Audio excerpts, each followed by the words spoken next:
Welcome, parents and guardians. The reason we have created this homework DVD series is because Kung Fu is ideally practiced daily, even just a little bit. Kung Fu means hard work, and it's based upon the principle of doing something a little bit each day and getting a little bit better, understanding a little more the more you do it. So, although your child will learn plenty, coming 2 to 3 times a week, if they reinforce that with even just a few minutes a night, with your supervision and with the help of this DVD, they will develop their Kung Fu much more quickly and gain much more benefit from their training at the Smiling Dragon Kung Fu Academy. And so we begin. Thank you. Okay, so now we're going to cover second-degree white sash requirements. And now we're going to cover Pak Sao Pak Da Comprehensive, which is the first requirement for the second-degree white sash level for children. And for this, I'm going to request the assistance of young Val. Pak Sao is the most basic two-person drill that we do in Wing Chun Kung Fu. It is critically important and fundamental. We're developing some very basic and important skills, and we're also developing eye-hand coordination and a multitude of other things. Even though it's one of the most basic drills we do, or really the most basic two-person drill that we do, there's many advanced levels of it. First thing we do is we face each other in a good square stance, Iji Kim Yama, pelvis tucked in. One person is going to chain punch, which basically means punch, punch, punch, punch, punch, punch, punch, punch, forward punching. And just so you're aware, the way we're punching in Wing Chun is called a sun punch, and the fist is like this and not like that, or any other way, like this. We're going to get more into the specifics about this in another segment, but for right now, just going forward like that, punching like that is all your child needs to do. And by the way, they will need your help with this because it takes 2 people. So Val is going to punch, chain punch, and what I'm going to do is I'm going to pak. And pak is a slap block. When we do a palm strike, we use the heel, but with a slap block, we use the entire palm, but not the fingers. You can hurt your fingers like that, the entire palm. What you're going to do is as he punches, I'm going to pak forward, and there should be a bit of a blast to it. It should be like a whip, like a wet towel snapping. Go. Okay? And this is what it looks like. The back should be straight. One person's punching, one person's pocking. The critical things to remember about Pak Sao at this juncture is you don't pak me down. If the person pocks downward, you can get out of it and strike. If the person pocks across, you can get out of it and you can strike. Thank you. So what you want to cultivate in your child is that when they pock forward into the person. And that creates a whole bunch of advantages that we'll get into in another segment. Basically, right now understand the pock block should go forward. It's just repetition over and over and over and over and over, forward. And that's Pak Sao. The thing of it is, we don't fight like this. It's just developing specific eye-hand coordination and skills and abilities. So the first practical use we come with Pak is going to be what we call Pak Dar. Pak Da, Pak Dar, people say it different ways. I'm sure we're all mispronouncing it anyway. Da or Dar means strike or punch. So what's going to happen is, no, it's okay. Yes, stationary. You're going to both be in a square stance. Both people are going to be in a square Iji Kim Yama stance with the pelvis tucked in. You both have your left man sao forward. You can't reach the other person. You're not trying to actually hit them. What you're going to do is you're going to pock the hand out of the way, and you're going to strike. The children that prefer to use the palm strike, it's easier for them. So they're going to pock and palm strike. What they're not going to do is they're not going to lean forward when they do that. They're going to make sure to keep their back straight. That's one of the biggest mistakes people make. So you pock, dar, and then he returns it. There you go. And then you switch arms.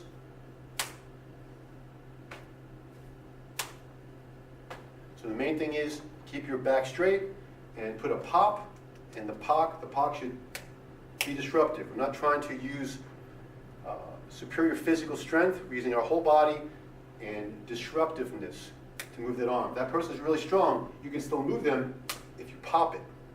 Basically, this hand's in my way. I want to pop it out of my way and strike without leaning in. There's a tendency to lean in because there's an awareness that you can't reach the person, so people sometimes lean in because they're trying to get a little closer.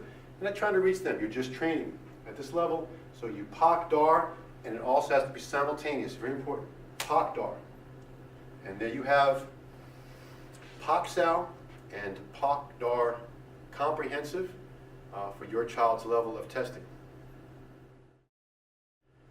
Now we're going to cover what we call Silam Tao 1,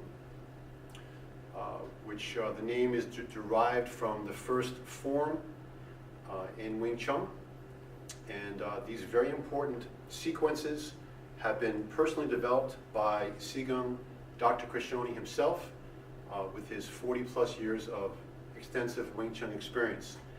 These are helpful to tie together pieces of knowledge that your child has gained and anyone who's learning this art has gained, and bring them into practical applications.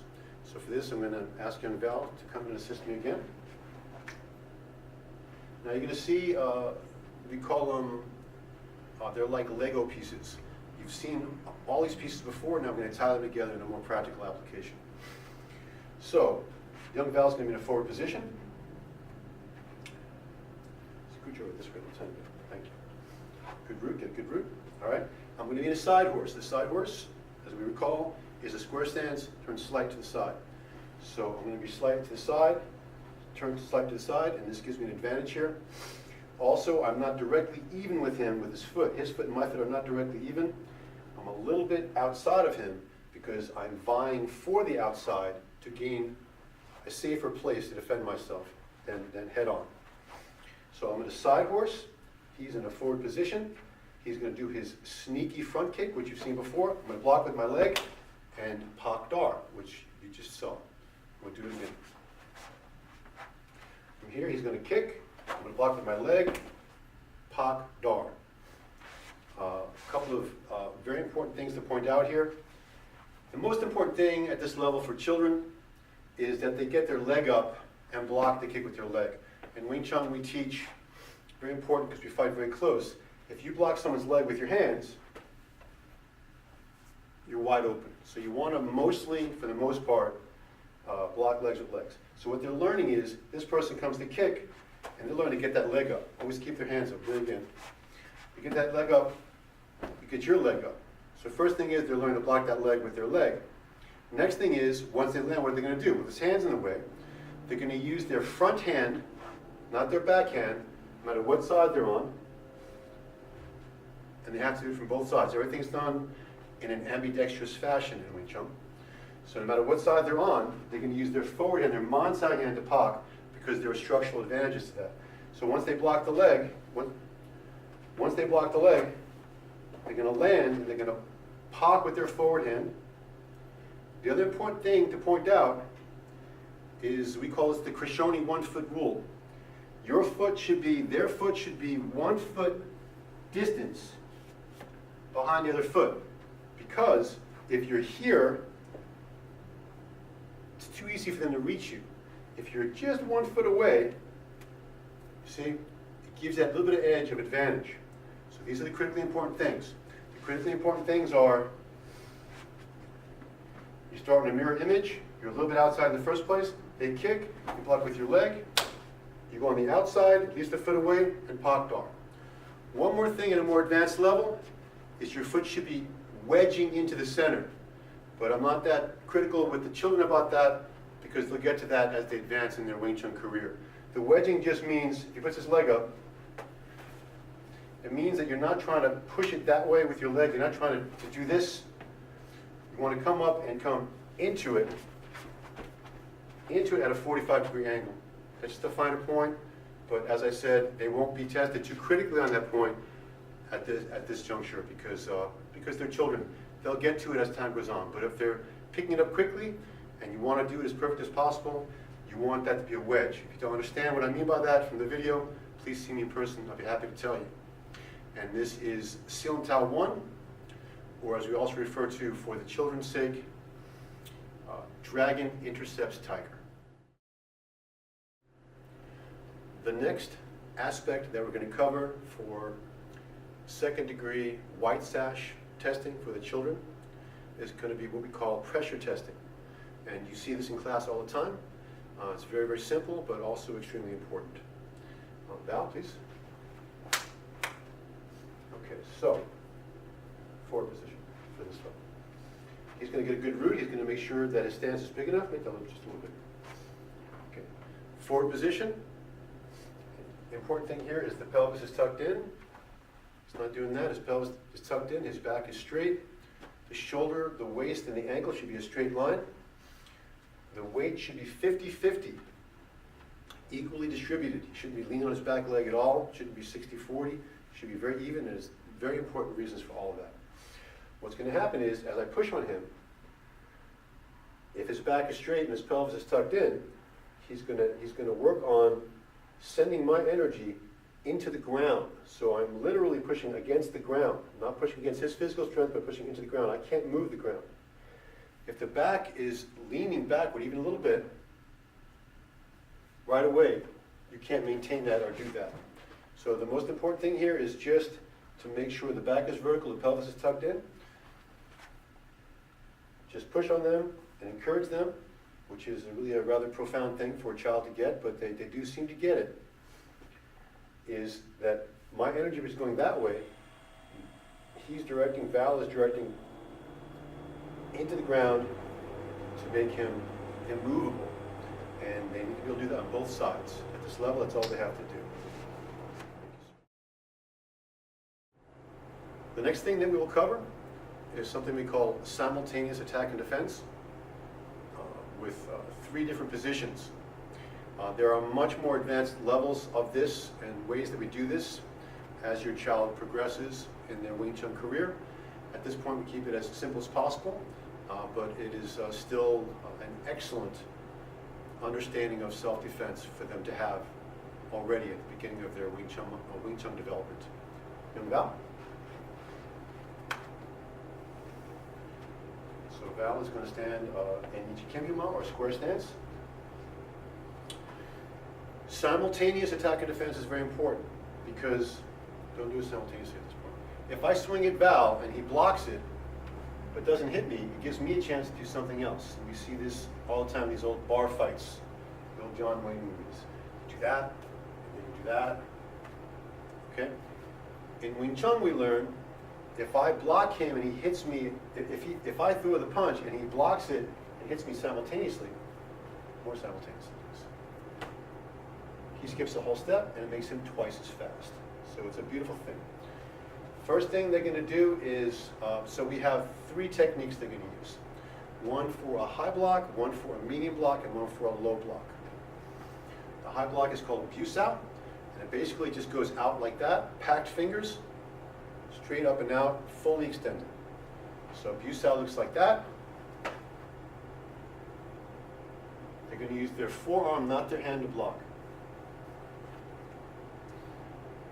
So you want to give them a nice high punch for that. It should come up from above, and then they can block that and hit using a palm. I want you practicing this with them, please, close enough where they can actually strike you. They shouldn't strike you hard. I don't want them to hurt you. They do actually develop a lot of power quickly when they learn to use their body, which is one of the most wonderful things about Wing Chun. Is it doesn't matter what your size is. Once you learn to use your whole body with a palm strike, it can sting a bit. Even the little kids can sting. So they don't have to hit you hard, but I like them to make contact because it teaches them what that really feels like. So I want them to use palm strikes and to be close enough to actually strike you in the chest, not the face or anything ridiculous like that. So once again, Busao is going to look like this. You're going to come in high. They're going to block it. Palm strike, please. I'm going to come in high, and he's going to block it and do a palm strike. And the other side. Palm strike. Val is very used to doing that with the punch, so that's muscle memory, which is a good thing. But for our purposes, please do a palm strike. So, high, high. Okay, that's it. There's a lot of details to this that Val is actually doing correctly, but we're not going to get into that for their purpose. Don't worry about the finer details. The main thing is that get that arm up and strike at the same time. The next one is going to be Tansao, which is for a medium strike. So if I come directly from the side, Tansao looks like this. The elbow should ideally be in the middle. I want them to get in the habit. I'm not going to be too tough with a whole bunch of details, but some of them are really critical that they get right away, which is get the elbow in the middle, because you're always protecting yourself. You also increase your body mechanics behind it by getting your elbow in the middle. So Tansao with a palm strike. I'm going to come, instead of high, I'm just going to come around. Okay, and that's Tansao palm strike. And there you go. Pretty simple, but it takes a little bit of a while to get the coordination going for them. It's kind of like tapping your head and rubbing your belly at the same time. And at first it's difficult, but once they get it going, they've actually increased their martial ability tremendously already. The next one's the most difficult one by far. It is a Gansao, which is the low strike, which is going to have to start from a Tansao. Otherwise it gets very confusing for them. If it's a Tansao, all they do is swing their arm down, not out far. You don't want to go past the outside of your body. There's nothing to block out there, and you lose strength in your body mechanics by doing that. So it swings out to the edge of your body. That's it, and you strike at the same time. It has to begin at Tansao, otherwise it's going to be confusing for them to figure it out. At more advanced levels they can, but it'll be easier for them to start here. Okay, so what's going to happen is he's in a Tansao, or at least in a ready position like this, with his Mansao is out, which is essentially the same thing as Tansao. Mansao, Tansao. If I swing down here, and then from here, so his hand that's striking me, the palm strike, is also more or less in a Tansao position. So if I go here and then I go here, he can just swing down and swing down. Okay, and that is Gansao, with a low strike. These are all self-evidently, but I'm going to point it out, for round strikes. We get into the Pak Dar would be something they would use for a straight strike, and we get into more specifics about that as well. But these are all round strikes. So the whole routine will look like this. You're going to go high, high, medium, medium, low, low. High, high, medium, medium, low, low. And one of the beautiful things about this is, as they increase in their coordination and ability to get it and start to understand it, you can increase the speed in which you do it, and that will be very, very helpful for their development. Just a few minutes of this every night will produce tremendous advances in their coordination and ability to understand the actual self-protection applications in these techniques. And the last piece they need to know for their second degree white sash testing is going to be the second two rules of Kung Fu, as we teach here in the Smiling Dragon Kung Fu Academy. So Rule 3 and 4. Rule 3, once again, critically important. They're all very important, or we wouldn't spend time with them. It's extremely important that children know never, ever, ever to hit somebody when they're angry. Really, we teach them never to make any decisions when you're angry, because we all know that we don't think as well when we're angry. We don't fight when we're angry. We want to be calm and clear. In this way we can be more effective, and also we can know that we can know when it's not appropriate for us to throw a strike. A child needs to know, and it is of the utmost importance to me personally in representing Kung Fu properly, that now that they have these skills, they can't just get angry and just try to hit somebody. That is completely incorrect and wrong in every way. They need to gain control of their composure. They need to breathe in their belly, and this is actually all covered in the first degree white sash testing. We talk about the stop, think, and breathe method. And that's why we do that, because it's so very, very important. So the third rule of Kung Fu is never, ever, ever hit someone when you're angry. We say it like that, never, ever, ever, to emphasize the importance of never doing it. It's not enough to say never do it, never, ever, ever hit someone when you're angry, because that is bad Kung Fu. It's not what we teach, and it's not what we want our children to do. We don't want them to become bullies or lose control of their emotions and hurt people because they got angry. That is not correct or good. And God forbid your child should do something like that, because children make mistakes. I want to ask you to bring it to my attention so I can talk to them in a kind and firm way, and let them know that Sifu does not approve of this, because this is not good Kung Fu. They need to represent their Kung Fu heritage properly and show the world that Kung Fu people always use their Kung Fu to help people and not hurt people. And that's the third rule of Kung Fu. The fourth rule of Kung Fu was added because we spent so much time explaining to people not to use their Kung Fu, not to hurt people, that actually heard one time the child didn't want to defend themselves. And that's also a problem, because the reason we have Kung Fu is because we need to defend ourselves sometimes in life, unfortunately. And we have a right to defend ourselves. And children need to understand that there can be a moment when it's appropriate to defend ourselves, but it's a very specific moment. So the fourth rule of Kung Fu is life and dignity are precious and worthy of being defended. And I want children to understand that they should never use their Kung Fu, ever, unless they're being threatened in a way that's going to harm them and they have no alternative but to defend themselves. So life, the people they love, themselves, their body is precious. Nobody should lay a hand on them. And also their dignity is important, because people can be demoralized in horrific ways by having their dignity compromised. And that's also not okay. Now, ideally, one should be able to protect one's dignity without having to use physical force. But still, in my opinion, it's Kung Fu. In other words, as I teach my very own little boy, use your words first. If someone tries to humiliate you, use your words. Use your words back strong as well. Because they're using words, you use words. You don't go to physicality if they're using words. This should be pretty self-evident. At the same time, sometimes when you use your words, things can get weird.